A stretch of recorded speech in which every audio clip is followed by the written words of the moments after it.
Bismillahirrahmanirrahim. Assalamualaikum warahmatullahi wabarakatuh. Alhamdulillahi rabbil alamin. Wabihi nasta'in ala umurid dunya waddin. Wassalatu wassalamu ala ashrafil anbiya'i wal mursalin Sayyidina Muhammadin wa ala alihi wa sahbihi ajma'in. Amma ba'da. Bapak-bapak, ibu-ibu, saudara dan saudari sidang jamaah subuh rahimakumullah. Subuh hari ini kita akan mendengarkan sedikit secuplik dari seorang sahabat agung,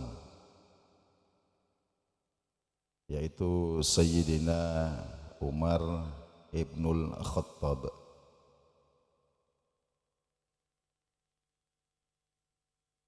Tentu kita sudah sering mendengarkan bahwa beliau ini adalah seorang sahabat yang punya kedudukan tersendiri dalam perkembangan Islam. Beliau adalah khalifah pertama yang digelari sebagai Amirul Mukminin. Khalifah sebelumnya Sayyidina Abu Bakar As-Siddiq ini digelar sebagai Khalifatur Rasul. Tapi kemudian khalifah-khalifah setelahnya dimulai dari Sayyidina Umar bin Khattab ini digelar Amirul Mukminin. Beliau menjadi khalifah tidak kurang dari 10 tahun. 10 tahun. Tapi ada yang ingin saya sampaikan pada subuh hari ini. Di tahun ke-22 Hijriah, tepat ketika umur kekhalifahan beliau ini menginjak tahun ke-9, beliau menunaikan ibadah haji. Dan ketika wukuf di Arafah, beliau memanjatkan sebuah doa kepada Allah Subhanahu wa taala. Apa doanya? Allahumma rzuqni syahadatan fi sabilik wa wafatan bi baladi rasulika sallallahu alaihi wasallam wa la taj'al qatli ala yadi abdin sajadalaka sajadatan fayuhajjuni biha yaumal qiyamah. Ini doa beliau. Maknanya, Allahumma rzuqni syahadatan fi sabilik. Ya Allah, jadikan matiku ini syahid di jalanmu. Jadikan matiku ini syahid di jalanmu. Wa wafatan bi baladi rasulika sallallahu alaihi wasallam. Dan jadikan matiku ini di negeri Rasulmu, yaitu di kota Madinah. Jadi beliau minta matinya syahid di jalan Allah, tapi di Madinah. Kemudian yang ketiga beliau minta kepada Allah, wala taj'al qatli ala yadi abdin sajada laka sajadatan payuhajjuni biha yaumal qiyamah. Dan jangan jadikan kematianku di tangan seorang hamba yang pernah bersujud kepadamu. Jangan jadikan kematianku di tangan seseorang yang pernah sholat. Kenapa payuhajjuni biha yaumal qiyamah? Karena dengan sujudnya itu nanti dia bisa menjadikan sujudnya itu sebagai pembelaan terhadap dirinya di hari kiamat nanti. Kalau ketika saya tuntut dia, kenapa kau bunuh saya? Nah, dia bilang, ya memang saya bunuh kamu, tapi saya ini kan masih sholat. Ya, Sayyidina Umar tidak ingin kematiannya itu di tangan orang yang pernah sholat. Hadirin yang dimuliakan Allah Subhanahu wa taala, mari kita perhatikan doa ini. Nah, ketika Sayyidina Umar bin Khattab pulang menunaikan ibadah haji di tahun 22 Hijriah itu, beliau ceritakan doanya kepada salah seorang sahabat juga, namanya Abdurrahman bin Auf.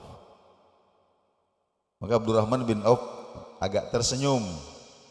Beliau mengatakan, wahai Amirul Mukminin, kalau engkau minta kepada Allah mati syahid di jalannya, tapi kau juga minta wafat di Madinah, kayaknya sulit. Kenapa? Karena di Madinah ini pusat pemerintahan Islam pada waktu itu. Situasinya ini aman, tidak ada peperangan, tidak ada. Kalau kau ingin mati syahid, maka keluarlah, ya, berjihad di jalan Allah Subhanahu wa taala. Apa kata Khalifah Umar? Beliau mengatakan, ya, saya sudah meminta, terserah Allah bagaimana caranya. Saya sudah meminta, terserah Allah bagaimana caranya. Jadi agak mustahil, katakanlah peluangnya sangat kecil untuk mati syahid ketika itu di kota Madinah. Tapi mari kita kemudian berjalan 1 tahun berikutnya, ya, tahun ke-23 Hijriah, tanggal 23 Zulhijjah, kira-kira 1 tahun setelah beliau berdoa seperti itu ketika wukuf di Arafah, di subuh hari, ya, ketika beliau mengimami sholat subuh tanggal 23 Zulhijjah tahun 23 Hijriah itu, ketika beliau sedang mengimami sholat subuh, maka majulah seorang majusi, bukan seorang muslim, seorang majusi yang bernama Abu Lu'lu, kemudian menikam Khalifah Umar ibnul Khattab ketika sedang mengimami sholat. 3 kali di punggung, 3 kali di perut, ya, sehingga beliau langsung tersungkur. Nah, ketika itu di belakang beliau ada Abdurrahman bin Auf, ada Abdullah bin Ibnu Abbas.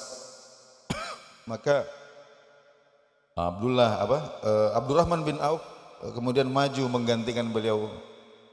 Beliau mempercepat sholatnya, lalu segera melakukan pertolongan kepada Sayyidina Umar ibnul Khattab. Ini di sini kemudian apa yang beliau minta kepada Allah dikabulkan dengan caranya Allah. Tidak perlu meninggalkan Madinah untuk kemudian mati syahid. Ditikam ketika sedang mengimami sholat subuh. Hadirin yang dimuliakan Allah Subhanahu wa taala, pelajaran yang bisa kita ambil dari petikan yang pertama ini adalah, ulama kita mengatakan, apa yang menghalangi kita kemudian meminta kepada Allah mati sebagai syahid? Jadi dianjurkan untuk berdoa kepada Allah, meminta supaya kematian kita ini dijadikan syahid di jalan Allah Subhanahu wa taala. Juga dianjurkan kepada kita untuk berdoa wafat di kota Nabi Sallallahu Alaihi Wasallam. Ya Allah, kalau bisa saya matinya di Madinah. Kenapa? Karena ada hadis Nabi Sallallahu Alaihi Wasallam yang menyebutkan bahwa beliau akan memberikan syafaat bagi umatnya yang wafat di Madinah. Dan ini banyak diamalkan oleh ulama-ulama kita. Nah, makanya kita sering mendengarkan hampir setiap tahun atau ketika berumroh atau ketika menunaikan haji, ini banyak tokoh-tokoh, banyak ulama-ulama besar kita yang kemudian wafat di sana. Tidak apa-apa, ini dianjurkan sebagaimana yang dilakukan oleh Sayyidina Umar. Ya. Kalau kita berpikir, wah kita ini kan di Indonesia ini, bagaimana kita mau mati syahid di Indonesia? Ini negara ya tidak seperti di Palestina. Tidak usah kita pikirkan bagaimana caranya. Minta saja. Sayyidina Umar mengatakan, yang penting saya sudah minta, masalah caranya saya serahkan kepada Allah Subhanahu wa taala. Ya. Ada hadis Nabi sallallahu alaihi wasallam diriwayatkan oleh Imam Muslim. Nabi bersabda, "Man sa'alallah asy-syahadah." Ya, siapa yang minta kepada Allah kesyahidan, minta kepada Allah syahid, ya, bisidqi dengan jujur. Nah, jadi jujur dari dalam lubuk hatinya yang paling dalam, dia minta kepada Allah, ya Allah anugerahkan kepadaku mati syahid. Ya. Ballagahullah, ballagahullah, maka Allah akan menyampaikan dia fi manazilis syuhada, di kedudukannya orang-orang yang mati syahid. Wa in mata ala firashihi, meskipun dia itu mati di atas tempat tidurnya, meskipun dia mati di atas tempat tidurnya, mati di bangsal-bangsal rumah sakit, tapi dia pernah berdoa dengan jujur kepada Allah, minta syahid, maka Allah akan mengangkat derajatnya dalam kedudukan orang-orang yang mati syahid ini. Hadis riwayat Imam Muslim. Hadirin dimuliakan Allah Subhanahu wa taala, bagaimanapun juga bila tiba masanya pasti kita akan mati dengan berbagai macam cara, dengan bermacam-macam sebab, dan di tempat-tempat yang kita tidak ketahui. Ya. Maka apa salahnya kita selalu berdoa kepada Allah supaya diberikan syahadah, apapun caranya, apapun jalannya, dimanapun itu, sesuai dengan yang Allah Subhanahu wa taala inginkan. Ini yang pertama. Kemudian pelajaran yang kedua, mari kita cuplikan yang kedua dari doa Umar ini adalah, wala taj'al qatli ala yadi abdin sajadalaka sajadatan payuhajuni biha yaumal qiyamah. Jangan menjadikan kematianku ini di tangan seorang hamba yang sholat, yang pernah bersujud kepadamu, karena nanti di hari kiamat pasti akan saya tuntut dia. Dan yang saya khawatirkan adalah kalau dia itu pernah sholat, lalu sholatnya ini kemudian akan dijadikan sebagai alasan untuk membela dirinya di hadapan Allah Subhanahu wa taala. Coba kita perhatikan bagaimana Sayyidina Umar mendudukkan sholat ini di dalam hatinya. Jadi sampai di pemikirannya itu, ya Allah, kalaupun aku mati syahid, dibunuh oleh orang, maka jangan jadikan kematianku ini di tangan seorang muslim yang pernah sholat. Sebab kalau dia itu pernah sholat, saya khawatir nanti saya tuntut dia di hadapanmu, ya Allah, dia zalimi saya, dia membunuh saya, lalu kemudian dia akan menjadikan sholatnya sebagai pembela bagi dirinya. Ini bagaimana sholat ini. Dan kita perhatikan, hadirin yang dimuliakan Allah Subhanahu wa taala. Saya tadi sampaikan bahwa beliau ini ditusuk dengan 6 kali tusukan. 3 di punggung, 3 di perut. Tapi tahukah kita apa yang terjadi? Ya. Ketika Abdurrahman bin Auf selesai menunaikan sholat, beliau menengok Sayyidina Umar dan beliau pingsan. Nah, ketika kemudian Sayyidina Umar sadar, beliau bertanya, apakah orang-orang sudah sholat? Apakah orang-orang sudah sholat? Abdurrahman bin Auf mengatakan, sudah wahai Amirul Mukminin. Kemudian beliau mengatakan, saya juga ingin sholat. Saya juga ingin sholat. Maka Abdurrahman bin Auf mengatakan, ya Amirul Mukminin, fi hadzal hal, apakah dalam keadaan seperti ini Anda ingin sholat? Beliau mengatakan, na'am, iya. La hadza fil islami liman tarakas sholah. Yang perlu kita catat ini. Ucapan beliau ketika bersimbah darah, ditikam 6 kali, pingsan kemudian sadar, yang pertama kali beliau tanyakan bukan siapa yang menikam saya, tapi yang pertama kali beliau tanyakan, apakah orang-orang sudah sholat? Katakan, sudah wahai Amirul Mukminin. Beliau mengatakan, saya mau sholat. Abdurrahman bin Auf mengatakan, dalam keadaan seperti ini Anda ingin sholat? Dia mengatakan, iya. Kemudian kita catat ucapan beliau ini, la hadza fil islami liman tarakas sholat. Sungguh tidak ada bahagiannya di dalam Islam orang yang meninggalkan sholat. Tidak ada bahagiannya. Ini beliau. Akhirnya apa yang terjadi, hadirin yang dimuliakan? Luka-luka beliau ini kemudian diperban. Lalu kemudian beliau menunaikan sholat subuh pada waktu itu dan darah masih mengucur. Darah masih mengucur. Beliau masih setelah peristiwa penikaman itu beliau masih hidup selama 3 malam. Selama 3 malam. Dan karena beliau wafat di subuh hari ketiga setelah kejadian itu. Jadi ini subuh kemudian subuh lagi. Nah, beliau wafat di situ. Nah, di subuh terakhir menjelang beliau wafat di pagi hari itu, beliau dijaga oleh Abdullah bin Abbas. Kembali terjadi peristiwa yang sama. Ketika itu waktu subuh sudah hampir habis. Sudah hampir habis, tapi Sayyidina Umar ini masih dalam keadaan pingsan. Nah, karena beliau ini diriwayatkan dalam kitab itu bahwa ada yang datang mengobati beliau, memberikan beliau jus kurma, susu dan macam-macam.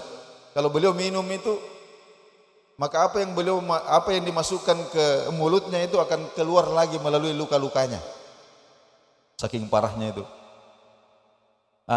Abdullah bin Abbas mengatakan, as-shalah ya Amirul Mukminin. Waktu solat wahai Amirul Mukminin. Maka beliau membuka matanya kemudian mengatakan apa yang beliau katakan, kembali beliau ulangi itu kata-kata, la hadza fil islami liman tarakas shalah. Sungguh tidak ada bahagiannya di dalam Islam orang yang meninggalkan sholat. Tidak ada bahagiannya. Nah, lalu kemudian setelah beliau sholat, beliau mengirim utusan kepada Sayyidah Aisyah, minta izin, bolehkah beliau dimakamkan di rumahnya, di rumah Sayyidah Aisyah. Kenapa? Karena di situ ada makam Rasulullah Sallallahu Alaihi Wasallam, kemudian ada makam Abu Bakar As-Siddiq. Sayyidah Aisyah mengatakan bahwa sebenarnya saya menginginkan tempat itu untuk diri saya sendiri, karena di situ ada ayah saya, di situ ada suami saya. Akan tetapi kemudian Allah memberikan kelapangan di hati Sayyidah Aisyah, kemudian memberikan izin Sayyidina Umar dimakamkan di situ. Dan betul hadirin dimuliakan Allah Subhanahu wa taala. Kemudian setelah utusan itu kembali mengatakan bahwa wa ya Amirul Mukminin, Anda diberikan izin. Tidak lama setelah itu kemudian beliau wafat dan dimakamkan di. Hadirin dimuliakan Allah Subhanahu wa taala. Kita belajar bagaimana orang yang oleh Nabi sallallahu alaihi wasallam disebutkan lau kana ba'di nabiyyun fa Umar. Andai setelahku ada seorang nabi, orangnya pasti Umar. Andai setelahku ada seorang nabi, orangnya pasti Umar. Kemudian beliau ini orang yang termasuk di antara 10 orang sahabat Nabi sallallahu alaihi wasallam yang dijamin masuk surga. Dijamin masuk surga, al-mubasysyirina bil jannah. Tapi mari kita perhatikan bagaimana beliau menempatkan sholat di dalam kehidupannya. Sholat dalam keadaan terluka, dalam keadaan sekarat menghadapi kematian, beliau masih sholat. Beliau masih sholat. Maka sungguh ini menjadi pelajaran. Jangan sampai kemudian kita meninggalkan sholat, bahkan dengan alasan-alasan yang sepele. Kadang-kadang alasan-alasan yang sepele, ada orang yang masih berani untuk meninggalkan sholatnya. Ini barangkali yang kita tarik sebagai benang merah pada subuh hari ini. Sayyidina Umar Ibnul Khattab dengan sholat, bahkan sampai beliau minta kepada Allah, ya Allah, jangan sampai yang membunuh saya ini seorang muslim, jangan sampai, karena dia itu sholat. Nah, lalu kemudian ketika terakhir ingin saya sampaikan cuplikannya, ketika beliau bertanya, siapa yang menusuk saya?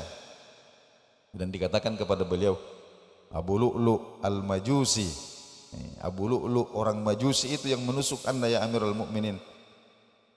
Maka dalam keadaan terluka itu sakit, beliau mengatakan alhamdulillah, segala puji bagi Allah, alladzi ja'ala maniyati laisa fi yadi 'abdin sajada lillahi sajadah, yang telah menjadikan kematianku bukan di tangan seorang muslim yang sholat. Dia memuji Allah Subhanahu wa taala karena yang menikamnya bukan seorang muslim. Hadirin dimuliakan Allah Subhanahu wa taala, inilah barangkali secuplik yang sempat kita sampaikan, kita dengarkan tentang khalifah yang agung ini, sahabat yang mulia ini, Sayyidina Umar Ibnul Khattab. Mudah-mudahan ada manfaat dari kisah singkat ini.